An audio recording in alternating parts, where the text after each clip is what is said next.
Rajasthan live में आपका स्वागत है। आपके साथ मैं हूं भानु दीक्षित। नाबार्ड जयपुर की ओर से ऑनलाइन राज्य स्तरीय ऋण संगोष्ठी 2021-22 आयोजित की गई। ये सेमिनार मुख्यमंत्री अशोक गहलोत की अध्यक्षता में आयोजित की गई। इस बैठक में नाबार्ड की ओर से तैयार किए गए स्टेट फोकस पेपर वर्ष 2021-22 का प्रस्तुतिकरण किया गया। इस दौरान राज्य के हर एक जिले के ऋण संभाव्यता आकलन 2021-22 का समेकन किया गया। इसमें नाबार्ड की ओर से कई प्रकार की कृषि आधारित योजनाओं के बारे में भी चर्चा की गई। ऑनलाइन बैठक में मुख्य सचिव, अतिरिक्त मुख्य सचिव, कृषि सचिव समेत कई लोग मौजूद रहे।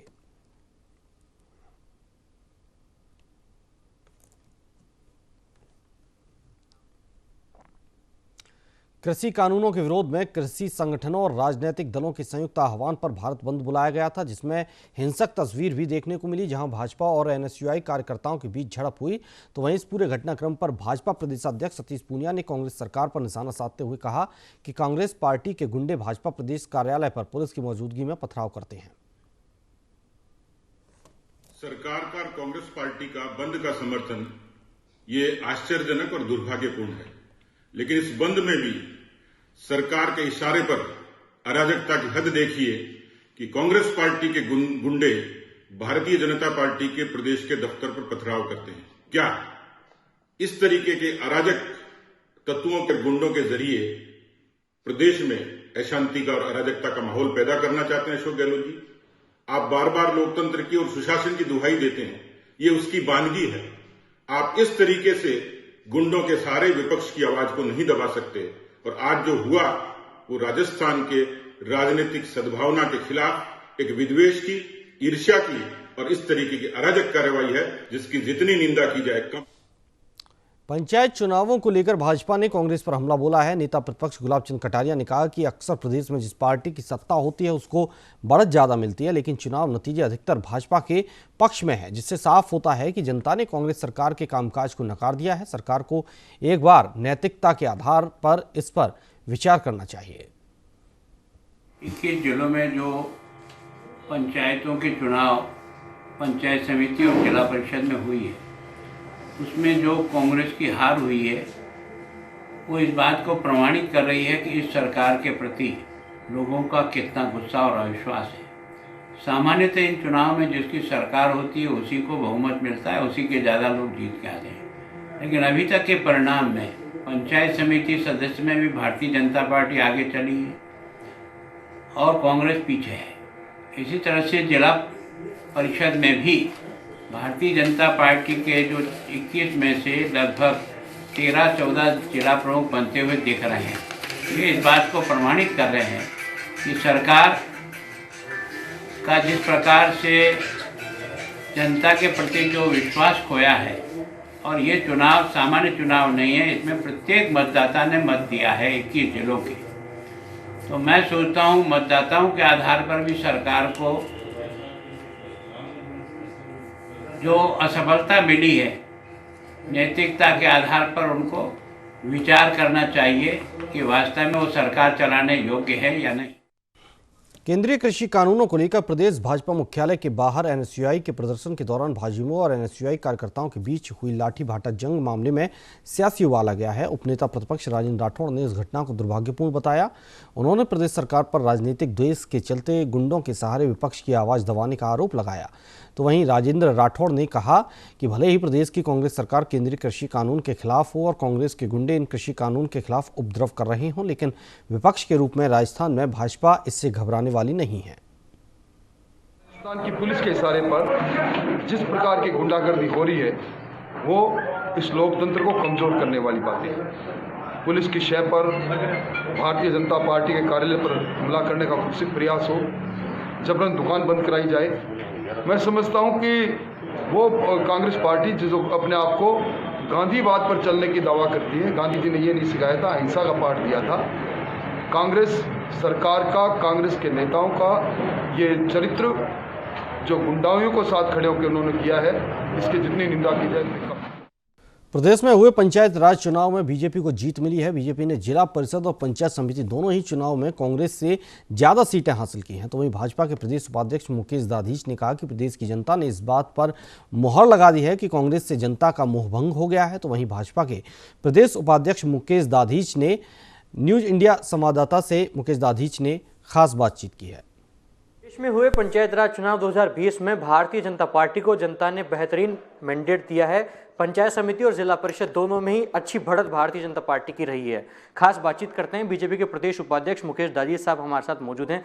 मुकेश जी, क्या आधार मानते हैं भारतीय जनता पार्टी को स्पष्ट बहुमत मिला है, बढ़िया मैंडेट अभी तक है? मैं ये मानता हूँ कि राजस्थान की जनता ने ये जो बात हम कहते थे कि ये सरकार फेलियर हो गई है, इस सरकार पे विकास करने के लिए कोई काम नहीं है, विकास के सारे काम अवरुद्ध हो गए हैं, और जिस प्रकार से बिजली के बिलों पे एक बढ़ोतरी की, एक प्रकार से यूँ कह सकते हैं पूरे राजस्थान में किसी भी प्रकार के किसी भी व्यक्ति कोई सुनवाई करने वाला बचा ही नहीं, उस पर जनता ने एक प्रकार से मोहर लगा दी है। और इस बात का स्पष्ट परिणाम है कि ग्रामीण क्षेत्र के चुनाव में जो आदमी खून के आंसू रो रहा था, उसने वोट की चोट के माध्यम से अशोक गहलोत सरकार को एक प्रकार से चेतावनी दी है कि सुधर जाओ, समय है, काम करो जनता का।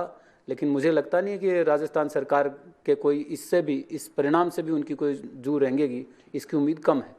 मुकेश जी, ये जो छोटे स्तर के चुनाव होते हैं, चाहे निकाय चुनाव हो या पंचायत चुनाव हो, माना जाता है कि इसमें जिसकी पार्टी के प्रदेश में सत्ता होती है उसके आधार पर जो जनता होती है वो वोट करती है, और एक कहीं ना कहीं कड़ी से कड़ी जोड़ने की बात भी रहती है। लेकिन बावजूद इसके बीजेपी के पक्ष में तमाम अभी तक परिणाम आए हैं। और वैसे भी ग्रामीण स्तर की अगर बात की जाए, पंचायत चुनाव की बात की जाए, तो कहीं ना कहीं कांग्रेस राजस्थान के परिप्रेक्ष्य में कहीं मजबूत होती है, बावजूद इसके उलट स्थिति है, उलट परिणाम आए हैं। इसको लेकर क्या कहना चाहेंगे, क्योंकि बीजेपी के पक्ष में अब परिणाम मजबूती के साथ आ रहे हैं?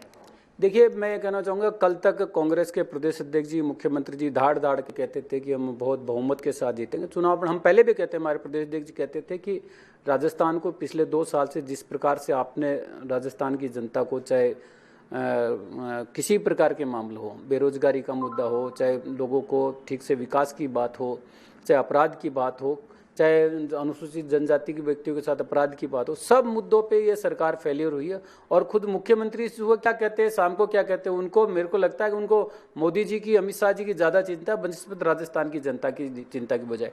और उसी का सबका परिणाम है कि राजस्थान की जनता ने ठोक के भारतीय जनता पार्टी को जिताया। और मुझे आश्चर्य होता है कि कुछ जिलों में तो एकदम साफ कर दिया, चित्तौड़ में 21 में से 3 सीट केवल कर, भीलवाड़ा में भी ये स्थिति, ऐसे सब जिलों में, लगभग जालौर में, पाली में, मतलब जनता ने एक तरफा भारतीय जनता पार्टी को जिता करके इस सरकार की फेलियरिटी को साबित कर दिया।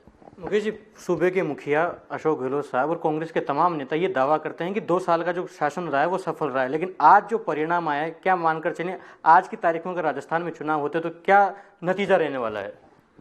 देखिए, मैं कोई दावे से तो नहीं कह सकता, लेकिन ये कह सकता हूँ, पिछली बार उनके पास में 21 सीटें थी जब 2013 के चुनाव हुए थे, और अब अगर आज राजस्थान में चुनाव हो जाए तो एक जीप की सवारी में कांग्रेस के विधायक आएंगे, ये राजस्थान की जनता कहती है। मैं नहीं कह रहा कि एक जीप में जितने लोग बैठते उतने विधायक कांग्रेस के जीतेंगे। और इसलिए मैं कहना चाहूँगा, आज डोटासरा साहब कहते खुद की पंचायत समिति लक्ष्मणगढ़ में वो हारे हैं, आप जब नगर पालिका, नगर परिषदों के चुनाव हुए निगमों के, मुख्यमंत्री जी के खुद के क्षेत्र में हारे हैं। धारीवाल फार्मूले के आधार पर उन्होंने भले ही 4 जो निगमें बना ली होंगी, लेकिन वहाँ भी स्पष्ट तौर पे जयपुर जैसे शहर में, जहाँ 250 वार्ड में से 141 पे बीजेपी जीती, और उसके बाद में भी अगर आप कहते हो साहब हम जीते हैं, तो ये केवल अपने आप को खुश करने के अलावा कुछ नहीं है। तो ये थे भारतीय जनता पार्टी के प्रदेश उपाध्यक्ष मुकेश दाधीच साहब, जो साफ तौर पर कह रहे हैं कि प्रदेश की जनता का मोह भंग हो गया है कांग्रेस से, और आज की तारीख में अगर चुनाव राजस्थान में हो जाते हैं विधानसभा के, तो स्थितियां जो होगी वो धरातल पर है। मुट्ठी भर ही कांग्रेस के विधायक जीतकर आने वाले हैं। तो ये साफ तौर पर कहना है कि प्रदेश की जनता ने भांप लिया है कि कांग्रेस की कथनी और खड़नी में दिन रात का अंतर है। सहयोगी रवि कुमार शर्मा के साथ लखवीर सिंह शेखावत, न्यूज इंडिया, जयपुर। राजस्थान के राज्यपाल कलराज मिश्र ने मणिपाल विश्वविद्यालय और Rajasthan chamber of commerce and industry के संयुक्त तत्वाधान में आयोजित ऑनलाइन समारोह को संबोधित किया। इस दौरान उन्होंने वैश्विक प्रतिस्पर्धा के लिए कुशल मानव संस्थान को जरूरी बताया और कहा कि शिक्षाविद उद्योगों की आवश्यकता के अनुरूप ऐसे पाठ्यक्रम विकसित करें जो राष्ट्र के दीर्घकालीन विकास में उपयोगी हों। साथ ही उन्होंने कहा कि शिक्षण संस्थाओं और उद्योगों के समन्वय से शोध और अनुसंधान के ऐसे कार्य किए जाने चाहिए जिनसे राष्ट्रीय संसाधनों का अधिकतम उपयोग मानव हित में हो सके। को अभिव्यक्त किया है, इसके लिए मैं आपके प्रति बहुत आभारी हूँ। हमारे जैन साहब भी, आपसे भी कई बार वार्ता हुई है, इन्होंने पर्यावरण संरक्षण की दृष्टि से मुझे कुछ प्रस्तुत किया है। और मुझे स्मरण है कि जब आप यहाँ मिलने आए तो उस समय भी आपने किया था। उस समय भी आपने वही पौध दिया था पर्यावरण संरक्षण का। तो इससे पता लगता है कि किस दिशा में हमारी सोच है। और प्रभु जी से तो पहली बार आपको सुनने का अवसर मिला है और एक तरह से वार्ता ही कह सकते हैं, संवाद ही हो रहा है। राजधानी जयपुर की ट्रांसपोर्ट नगर थाना पुलिस और डीएसटी ईस्ट टीम ने ऑपरेशन क्लीन स्वीप के तहत 110 ग्राम स्मैक के साथ 2 आरोपियों को गिरफ्तार किया है। पुलिस गिरफ्त में आया आरोपी अनिल खटीक और मुकेश है। आरोपी के कब्जे से स्मैक बिक्री के करीब 3,750 रुपये और इलेक्ट्रॉनिक कांटा भी बरामद किया गया है। फिलहाल पुलिस दोनों आरोपियों से पूछताछ में जुटी है।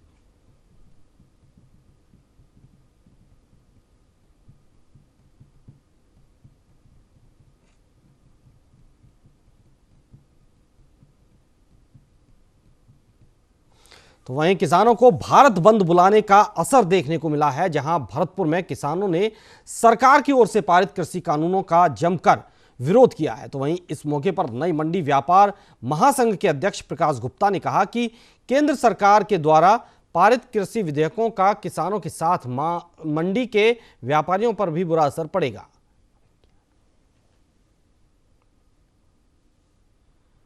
केंद्र द्वारा लगाए गए 3 अध्यादेश, इनको हम काला कानून कहते हैं सभी व्यापारी।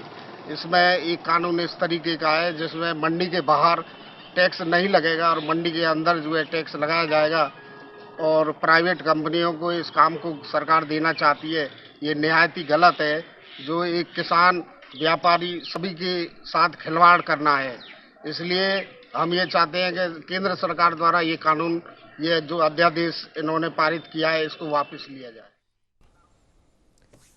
टोंक के देवली पंचायत समिति की 39 ग्राम पंचायतों और 21 वार्डों के चुनाव परिणाम घोषित हुए। इस दौरान कांग्रेस के सबसे ज्यादा यानी कि 10 सीटें जीतने के प्रधान बनाने की संभावनाएं बन गई हैं, जबकि दूसरी ओर बीजेपी ने 8 सीटें ही हासिल कर पाई हैं। इसी तरह 3 निर्दलियों ने सीटों पर कब्जा किया है। ऐसे में निर्दलीय प्रत्याशियों की प्रधान चुनाव में महत्वपूर्ण भूमिका बन गई है।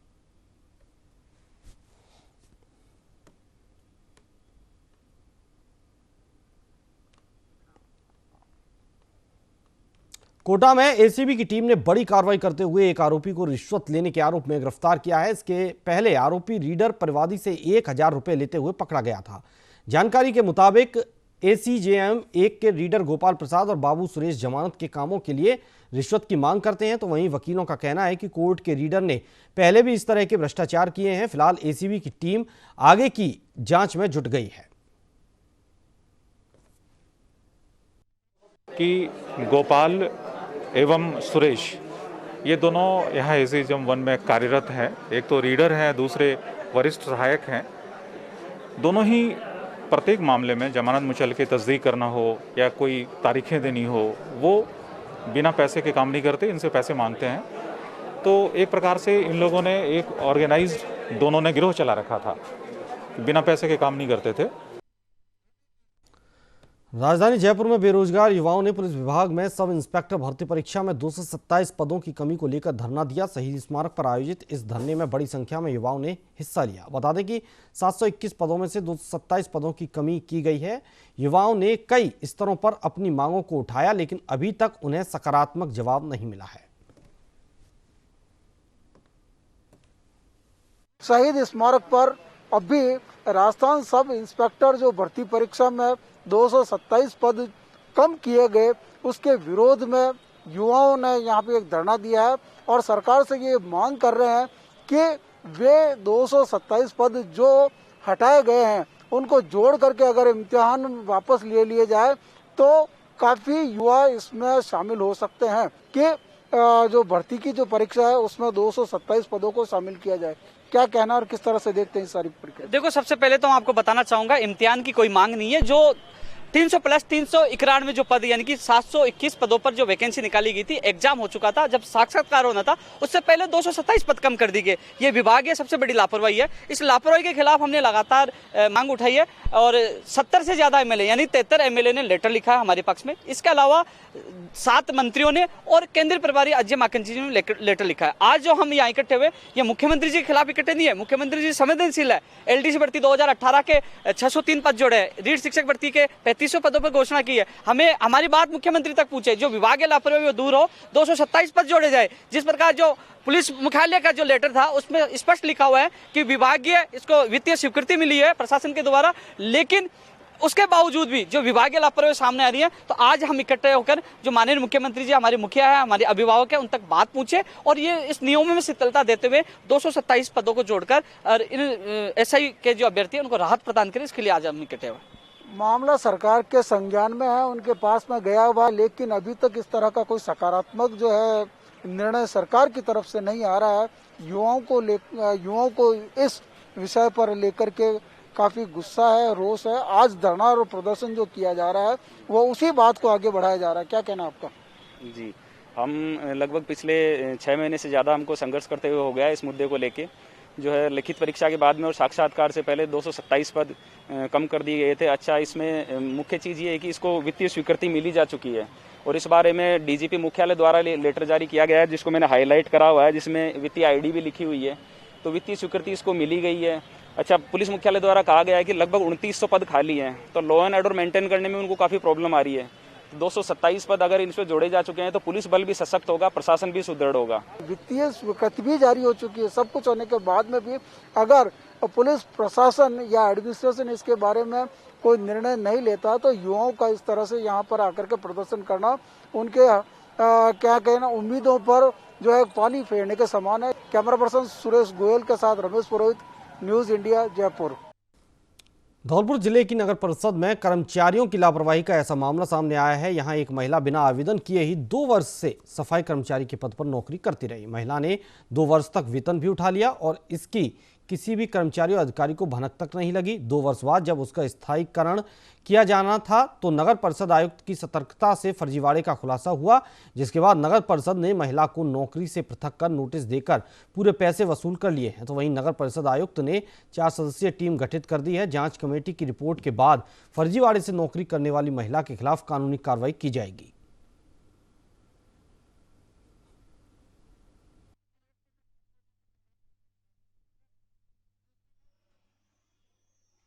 नगर परिषद द्वारा वर्ष 2018 में सफाई कर्मचारी भर्ती की गई थी। ये संपूर्ण राज्य में सफाई कर्मचारी भर्ती थी जो राज्य सरकार के निर्देशानुसार श्रीमान जिला कलेक्टर महोदय द्वारा लॉटरी के द्वारा निकाली गई थी।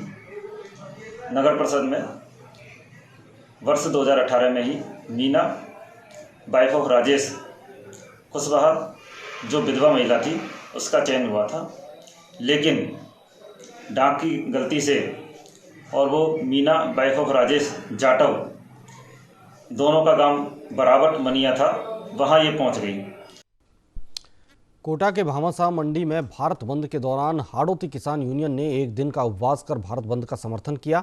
साथ ही केंद्र सरकार से कृषि कानून बिल को वापस लेने की मांग की। इस दौरान किसान यूनियन के जनरल सेक्रेटरी ने बताया कि केंद्र सरकार द्वारा जो कृषि बिल प्रस्तुत किए गए हैं उनसे किसानों ने नाराजगी है कि सरकार ने किसान संगठन के अभाव में जो बिल पेश किया उसका लाभ देश की राजनीतिक पार्टियां उठा रही हैं। ऐसे में किसानों की मांग है कि समर्थन मूल्य पर सरकार सभी फसलों का खरीदे और गारंटी कानून बनाए कि इसमें कम से कम फसलें नहीं बिकेंगी।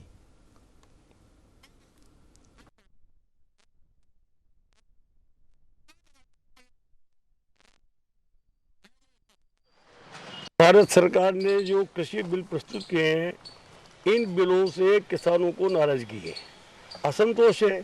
सरकार ने किसानों से व्यापक चर्चा करने के अभाव में जो बिल पेश किए हैं, इसका राजनीतिक लाभ लोग उठा रहे हैं। हमारा कहना उसके पीछे सिर्फ साफ है कि समर्थन मूल्य पर तमाम फसलों को सरकार खरीदे और गारंटी कानून बनाए कि इससे कम में कोई फसल नहीं बिकेगी। ये किसान को राहत देने वाली बात है। इसी बात को लेकर के हम तमाम लोग किसानों की समस्याओं के समाधान के लिए किसान आंदोलन को अपना समर्थन दे रहे हैं। अब उनकी सबकी गतिविधि अलग अलग है, राजनीतिक रूप से कोई करके कुछ भी करे, लेकिन हम कहते हैं किसान देश का व्यापक संगठित हो, अपनी बात सरकार से कहे। जोधपुर में किसान आंदोलन के दौरान ऐसा वाकया हुआ जिसे सुनकर हर कोई हैरान रह जाएगा। दरअसल आंदोलन के दौरान डीसीपी धर्मेंद्र यादव अधिकारियों की फौज लेकर इलाके में राउंड पर पहुंचे। जब डीसीपी राउंड पर पहुंचे तो वहां रिजर्व जाब्ता तैनात था। इस दौरान डीसीपी ने एक एक कर हर जवान से बात करना शुरू किया। डीसीपी ने पुलिस जवानों से कंट्रोल रूम के नंबर, अपने इलाके के इंचार्ज के मोबाइल नंबर पूछे। साथ ही पुलिसकर्मियों को हिदायत दी कि वे अपने मोबाइल जमा करवाएं। इतना ही नहीं, डीसीपी ने कहा कि ड्यूटी के वक्त मोबाइल का इस्तेमाल अति आवश्यक होने पर ही किया जाएगा। उन्होंने बताया कि किसान आंदोलन को लेकर जिले भर में 800 से ज्यादा पुलिस के जवानों को तैनात कर दिया गया है। पुलिस की तरफ से काफ़ी हैवी डिप्लॉयमेंट है। लगभग 800 का फोर्स जो है पूरे कमिश्नरेट में डिप्लॉयड है और हर तरह के कानून व्यवस्था की स्थिति से निपटने के लिए हम लोग तैयार हैं। और जहाँ तक अगर कोई ज़बरदस्ती या कोई असामाजिक तत्व शांति व्यवस्था बनाने का प्रयास करेगा तो उस पर पुलिस सख्त कार्रवाई करेगी। और कोविड के जो गाइडलाइंस हैं उनके भी पालना कराने पूरी सख्ती से कोशिश की जाएगी। कोई भी व्यक्ति अगर ज़बरदस्ती किसी भी संस्थान को बंद कराएगा तो उसको डेफिनेटली हम लोग उसके खिलाफ सख्त कानूनी कार्रवाई करेंगे। ये बिल्कुल टॉलरेट नहीं करेंगे। कानून व्यवस्था की स्थिति उत्पन्न हम लोग नहीं होने देंगे। इसी के साथ राजस्थान लाइव में फिलहाल इतना ही। लगातार अपडेट और ताज़ा तरीन खबरों के लिए आप देखते रहिए न्यूज़ इंडिया।